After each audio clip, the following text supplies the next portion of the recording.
आज के क्लास में बिना समय गवाए लाइट चैप्टर स्टार्ट करेंगे।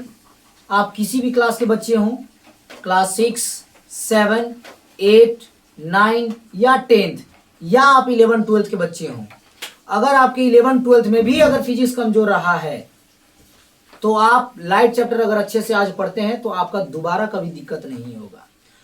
सुनते होंगे आप सभी कि फिजिक्स का मैथ्स थोड़ा हार्ड होता है। हार्ड क्यों होता है? Because of lack of knowledge. आपके पास सही ज्ञान नहीं रहता है, आप पढ़ने के टाइम पे ज्यादा जम्हाई ले रहे होते हो, बस यही कारण से। आप ज्यादातर क्या करते हो कि पढ़ते कम हो, सर पढ़ा रहे हैं केवल सुन रहे हैं। ऑनलाइन और ऑफलाइन में बहुत अंतर होता है, लेकिन ऑनलाइन के माध्यम से भी बहुत कुछ सीखा जा सकता है, समझा जा सकता है। ऑफलाइन में मैं पढ़ाने के बाद बहुत सारे क्वेश्चंस देता हूं बनाने को, लेकिन ऑनलाइन में केवल और केवल बेसिक चीजें दी जाती है बस। उसके बाद जब तक कहते हैं ना रिवीजन मेक्स यू परफेक्ट, तो बिना रिवीजन के क्या फायदा, कोई नॉलेज फायदा है? तो रिवीजन करना बहुत जरूरी है। इसके लिए आप हमारे माँ क्लास स्टडी पॉइंट ज्वाइन कर सकते हैं, पढ़ सकते हैं, लेकिन हाँ उसके लिए रेगुलर 4 से 8 घंटे की अगर मिनिमम पढ़ाई करने के लिए अगर आप तैयार हैं, तब रेगुलर पढ़ाई होनी चाहिए, बेहतरीन होनी चाहिए, तभी आप जीवन में आगे बढ़ सकते हो और अपने मुकाम तक पहुंच सकते हो। नहीं तो कोई फायदा होने वाला क्यों? बाकी आप नींद में हो, आपकी आवाज तो नहीं आ रही थी, आपके तो लिप बंद थे। और मैंने आप लोगों को बता रखा है, पढ़ाई का मतलब होता है आपका टंग जो है 70% चीज को उसी समय याद करा देता है जब आप रिकॉल करते हो, बोलते हो। बोलने से बहुत कुछ सीख जाता है। सुनते हो कि जो गाली देता है रात दिन, वो कहीं ना कहीं भी मतलब सही जगह भी गाली निकाल देता है, और जो सही बोलने वाला है वो नहीं भी बोलना रहता तो अगर उसका मुंह से निकल जाता है। अगर मैं नींद में हूं, अगर आप मेरे से पूछ भी रहे हो a + b का होल स्क्वायर, तो मैं अगर नींद में हूं तो a² + 2ab + b² या a² + b² + 2ab ही निकलेगा। गलत निकलेगा क्या? जब जानूंगा नहीं तब ना नहीं निकलेगा, या गलत निकल जाएगा, या कंफ्यूजन में क्या पूछ रहे थे, ओ सॉरी, ओ क्या, सर एक बार फिर से बोलिए ना। जब क्वेश्चन नहीं मालूम होता तो सर एक बार फिर से बोलिए ना वाला स्टोरी जरूर होता है। तो इससे बढ़िया हम लोग परफेक्ट पढ़ें, जो पढ़ें वो तो आज के क्लास में हम लोग स्टार्ट करेंगे लाइट चैप्टर। लाइट चैप्टर को समझेंगे क्या? तो सर लाइट क्या होता है? तो light is a form of energy. Light is a form of energy.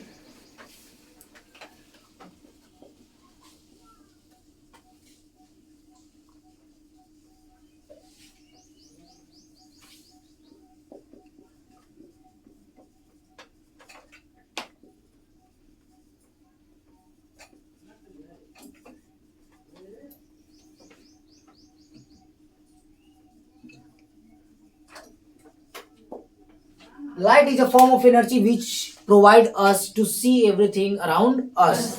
Light ऊर्जा का स्रोत है जिसकी मदद से हम अपने चारों तरफ के वस्तुओं को, चाहे जो भी हो, उसको देख पाते हैं। जिसको नहीं देख पाते हैं, जो अंधेरे में है, अंधेरे में रखी वस्तुओं को हम नहीं देख पाते क्योंकि वहां लाइट आता नहीं है, और लाइट आने के बाद रिफ्लेक्ट नहीं करता है तो हमारी आंखों तक पहुंचता नहीं है, जिसके कारण हम उसको देख नहीं पाते। Any doubt? चलिए, आप नहीं बोल रही हैं, बहुत अच्छी बात है ना, गॉड ब्लेस यू। ऐसे नहीं बोलना है, कोशिश करना है नहीं, ज्यादातर नहीं बोलने का, ताकि हम पढ़ें, काम चलाओ पढ़ें अभी तक, उसके बाद अगला साल फिर हमको टीचर दोबारा इस चीज को पढ़ाए, है ना। ये चीज अगर यही सेम चीज सर मुझे मालूम है कि 6 में भी है, साफ साफ दिख रहा है, और साफ साफ आप लोगों में भी दिख रहा है, 7, 8, 9 में भी, 7, 8 में साफ साफ, 10th में साफ साफ बुक है, चैप्टर है पूरा लाइट, 11th में साफ साफ दिख रहा है, 11, 12th में। तो फिर क्यों ना मैं आज इतना अच्छा से पढ़ लूं कि दोबारा कभी भी कोई चीज से दोबारा पढ़ाए तो मुझे मालूम हो। तो कल बेहतर करने के लिए आज हमें बेहतर करना होगा, आज बेहतर सीखना होगा, तो क्यों नहीं हम आज बोले।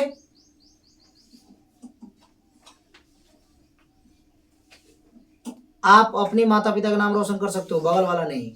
तो आपको सोचना है कि हमको कितना मेहनत करना और नहीं करना है, टोटली डिपेंड्स ऑन यू। चलिए, तो जैसा कि आप जो जाने की light is a form of energy which provide us to see everything around us, जो कि हमें चारों तरफ देखने में मदद कराता है। चलिए, अब सर लाइट कैसे मदद कराता है? सर लाइट अगर डायरेक्ट मेरी आंख में घुस जाएगा तो क्या हम किसी वस्तु को देख पाएंगे? नहीं, लाइट वैसे नहीं होता। लाइट आता है, किसी माध्यम पर टकराता है, किसी मीडियम पर, और उससे रिफ्लेक्ट करने के बाद मेरी आंखों पर आता है, तब जाकर हम उसे देख पाते हैं। Any doubt? पूरा चैप्टर खत्म करेंगे, इसलिए दिल खोल कर पढ़िएगा, मन खोल कर पढ़िएगा। अपने माता पिता के पैसे को बर्बाद नहीं करना है, अपने माता पिता की एम को बर्बाद नहीं करना है, अपने एम को बर्बाद नहीं करना है। अपने जीवन में सक्सेस प्राप्त करने के लिए हर वो कड़ी से कड़ी मेहनत करना है जो कि हर एक व्यक्ति, हर एक स्टूडेंट के लिए शुरुआत में बहुत हार्ड होता है। हम लोग इस गर्मी में, तपती गर्मी में पसीने बह रहे हैं, फिर भी पढ़ रहे हैं। ऐसे बहुत सारे बच्चे मिलते हैं जिसके घर में लाइट तक नहीं है। हमारे घर में तो लाइट इन्वर्टर भी है, उनके घर में केवल लाइट है, मोमबत्ती दिया में पढ़ते हैं। तो क्या हम उनके गरीबी पर हंसेंगे? कल को वो अच्छा कर जाएगा तो फिर वो मेरे पर हंसेगा तो वो नहीं, क्योंकि वो दिल का बहुत साफ होता है। कभी भी दूसरों पर हंसना नहीं चाहिए, क्योंकि कब समय बदल दे आपको पता भी नहीं चलेगा। समय में बहुत ताकत होती है। चलिए, तो अब समझेंगे कि लाइट क्या करता है। लाइट रिफ्लेक्ट करता है, लाइट रिफ्लेक्शन का काम करता है, रिफ्लेक्ट करता है, तब हमारी आंखों पर आता है। और आंखों के कहाँ पर आता है? रेटिना पर। और रेटिना पर टकरा करके वहां से उल्टा इमेज बनता है, इन्वर्टेड बनता है। कैसे बनता है? इन्वर्टेड। हाँ, इन्वर्टेड इमेज बनता है, जिसके कारण से हम किसी भी वस्तु को सीधा देख पाते हैं। मेरे एक एक बात को नोट डाउन कीजिएगा। अगर अभी नोट डाउन नहीं भी कर पाए तो with the help of video, मैं वीडियो अपलोड कर दूंगा तुरंत। आप लोग वीडियो के माध्यम से भी पूरा एक एक लाइन नोट कर सकते हैं कि सर ने क्या क्या बोला था, उसमें क्या क्या इंपॉर्टेंट लाइन है, वो मैं नोट डाउन करता चलूं। चलिए, तो वस्तु क्या होता है कि लाइट आता है, जैसे ये लाइट आ रहा है, ये लाइट आया और आप पर टकराया, और आप पर टकरा करके मेरी आंखों तक आया, और मेरी आंखों के रेटिना पर, किस पर? रेटिना पर। मेरी आंखों के रेटिना पर, जो कि पीछे होता है, जो कि पीछे होता है। जैसे कि अगर ये आंख है, अगर मान लीजिए ये आंख है, और ये आंख का ये थोड़ा सा ये पटल होता है जो उठा रहता है ना, थोड़ा सा, और ये थोड़ा और गोल होता है, ठीक है, ये ऐसा, ठीक है। आप देखोगे तो ये वाला जो पार्ट होता है, ये होता है कॉर्निया। क्या होता है? कॉर्निया। Cornea, CORNEA, cornea. क्या होता है? कॉर्निया। यहाँ पर होता है सिलियरी मसल्स। क्या होते हैं? Ciliary muscles. प्यूपिल और ये सब आइरिस यहीं पर होता है। लेकिन आंख में जैसे लाइट आया और प्रवेश की, यहाँ पर हमारे पास मतलब जो नहीं देख पाने वाला लेंस होता है। कौन सा? लेंस, जो कि हम लोग नहीं देख पाते हैं, लेकिन लेंस होता है, जिससे हो करके लाइट गुजरता है कहाँ? हमारी आंखों में। किसे? तो हम लाइट आया, जैसे मान लीजिए ये लाइट आ रहा है, लाइट कभी भी सीधा आता है, टेढ़ा नहीं आता है, ठीक है। लाइट आया और वो कहाँ गया? कॉर्निया पर। कॉर्निया पर टकरा करके फिर आता है, तो हमें कोई भी चीज सीधा दिखाई देता है। हाँ, रेटिना पर। आई एम सॉरी, क्या है ये? Retina. Retina, I am sorry, retina पर। किस पर? रेटिना पर। और ये जो होता है ये सिलियरी मसल्स। कौन सा मसल? Ciliary muscles. मैं केवल यही दोनों इसलिए बता रहा हूँ क्योंकि अभी आपके क्लास में इन दोनों का सबसे ज्यादा उपयोग है, इसीलिए, ठीक है। अभी आपको क्लास 10th में प्यूपिल, कॉर्निया, आइरिस ये सारे पढ़ने हैं, लेकिन इन दोनों का सबसे ज्यादा उपयोग है सिलियरी मसल्स। क्यों सर? कि जब ज्यादा लाइट आता है तो हम लोग ये करते हैं, सूर्य पर अभी देखिएगा तो ऐसे करना होगा, नहीं छोटा कर लिया, तो ये किसकी मदद से हो रहा है? सिलियरी मसल्स के कारण। किसके कारण? Ciliary muscles. अगर थोड़ा सा गड़ा कर दे देखना है, तो थोड़ा सा अगर बड़ा देखना है, तो अगर मान लीजिए मैं होल में देख रहा हूँ, ज्यादा क्षेत्र में देखना है, ऐसे थोड़ा करके देखेंगे, ऐसे देखेंगे क्या? दिखेगा? देखिएगा, देखिए तो नीचे दिख रहा है, अब वही है ना, पूरा आँख गड़ा गड़ा के नहीं देख रहे हैं, तो समझ रहे हैं? तो ये किसका कारनामा है? बस इसीलिए देखिए, सर आपको बता रहे हैं ना, तो उसके पीछे जरूर कुछ कारण है। ये वीडियो आप कभी भी किसी भी वक्त और किसी भी भगलोल से भगलोल बच्चा और अच्छे से अच्छे बच्चा और तेज से तेज महारथी को दिखा सकते हो। भगलोल कोई नहीं होता है, आप मानो तो भगलोल, आप मानो तो तेज। मेरे माता पिता ने मुझे मेरे पर इतना खर्च किया, इतना मेहनत किया है कि मैं उनके लिए भगलोल नहीं हूँ, चाहे कैसा भी बच्चा है। तो आप अपने मेहनत से अच्छा बन सकते हैं, चाहे आप जम्हाई ले, चाहे जो भी। आप जम्हाई ले रहे हैं मतलब आपको नींद आ रहा है, सिंपल सी बात है। मतलब आप थके थके महसूस कर रहे हैं, मतलब आपको पढ़ने में मजा नहीं आ रहा। अगर मैं अभी पढ़ते पढ़ते जमाई ले रहा हूँ, क्या पढ़ते पढ़ते जमाई ले रहा हूँ, तो इसका क्या समझ आया? अरे बात समझ में, इससे क्या बॉडी एक्टिविटी देखिए, समझ है समझ में? मतलब मैं नॉर्मल हूँ, मतलब मुझे पढ़ाने में अभी मन नहीं कर रहा है, तो सेम आपके साथ भी ऐसा ही अप्लाई होता है, ठीक है।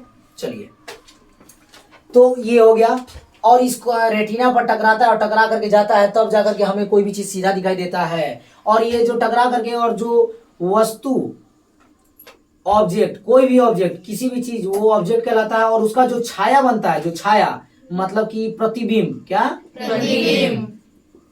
और इसको हम लोग बोलते हैं बिंब या फिर बोलते हैं वस्तु। बिंब या वस्तु, हाँ, या थिंग बोलिए, जो भी बोलिए, सामान, जो भी। प्रतिबिंब ये कोई भी हो सकता है, आदमी, घोड़ा, हाथी, बालू, सीमेंट, लोहा, टीना, शीशी, बोतल, पानी, वानी, कुछ भी। और प्रतिबिंब मतलब उसका परछाई, जैसे इसका परछाई दिख रहा है, यस सर। ये है इमेज, ये है भी, ये ऑब्जेक्ट, ये है इमेज। Any doubt? बात समझ में आ रही है? तो और हाँ, रेटिना पर किसी भी वस्तु का इमेज कैसा बनता है? उल्टा, इन्वर्टेड। कैसा बनता है? इन्वर्टेड। उल्टा, मतलब कि उस लाइन से नीचे की तरफ बनता है। कोई doubt?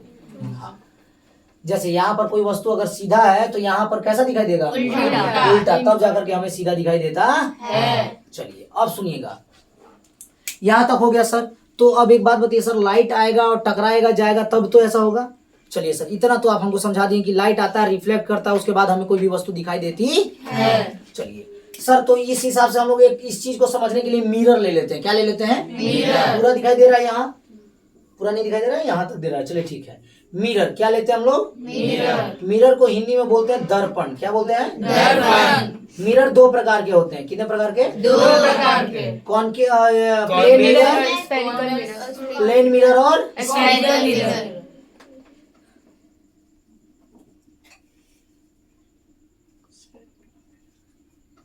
Good out. Spherical mirror फिर दो प्रकार के होते हैं, कॉनकेव और कॉन्वेक्स। कॉन्वेक्स। कॉनकेव का मतलब होता है अवतल दर्पण और कॉन्वेक्स का मतलब उत्तल दर्पण। चलिए अब समझेंगे सर। दर्पण लिए तो दर्पण सर प्लेन मिरर, मतलब ये प्लेन मिरर हो गया और एक तरफ रख दीजिए, मतलब लाइट इधर से आएगा और ऐसे जाएगा, इधर चल जा रहा है ना। स्फेरिकल मिरर है मतलब सर गोलाकार मिरर होगा, ये ना, कहीं ढका हुआ रहेगा, नहीं तो फिर पार हो जाएगा ना पर लाइट। तो मान लीजिए कि इसको बीच से काट देते हैं, बीच से काट देंगे तो कैसा बनेगा? इधर वाला भाग अगर बीच से काटते हैं, समझिए बीच से काट दिए तो एक ऐसे बना और एक ऐसे बना। तो लाइट अगर इधर से आएगा तो लाइट अगर धंसा हुआ भाग में आता है, लाइट अगर धंसा हुआ भाग में आता है तो वो कॉनकेव मिरर कहलाता है। और लाइट अगर उठा हुआ भाग में आता है और टकरा करके जाता है तो कौन सा मिरर कहलाता है? कॉन्वेक्स मिरर कहलाता है। कॉन्वेक्स मिरर कहलाता है मतलब उठल दर्पण, मतलब उत्तल दर्पण कहलाता है। उत्तल मतलब उठल, तो उठल है, नो डाउट। उत्तल मतलब उठल, बोलना नहीं है, याद रखिएगा, क्योंकि सच में बोलने से 70% याद हो जाएगा तो दिक्कत है। मेरे माता पिता का ज्यादा नाम रोशन हो गया तो भी दिक्कत है, फिर उनको घमंड हो जाएगा कि मेरा बाल बच्चा इतना ज्यादा पढ़ कैसे लिया। तो उनके नाम को ज्यादा न रोशन करने के लिए हमें नहीं बोलना है, कोशिश करना है कि हम अपना एनर्जी लॉस क्यों करें। सर आप अपना लॉस कीजिए, हम अपना लॉस क्यों करें, खत्म करें। तो सर मिरर बनाने के लिए एक तरफ हमको पेंट वेंट करना होगा, कुछ लगाना होगा, नहीं तो ये तो पार कर जाएगा ना जी। अगर ये नहीं, अगर इधर ये सब लगाया तो लाइट तो आर पार करेगा, शीशा रहेगा तो ये शीशा के पीछे हम लोग पेंट कर देते हैं या फिर कुछ लगा देते हैं ताकि वो लाइट आर पार ना हो, वो लाइट केवल रिफ्लेक्ट करे, यानी डाउट। अब इसी प्रकार से सर इसमें भी लाइट आर पार ना हो, उसके चलते हम लोग इसको पीछे की तरफ रंग दिए या फिर कलर कर दिए, मतलब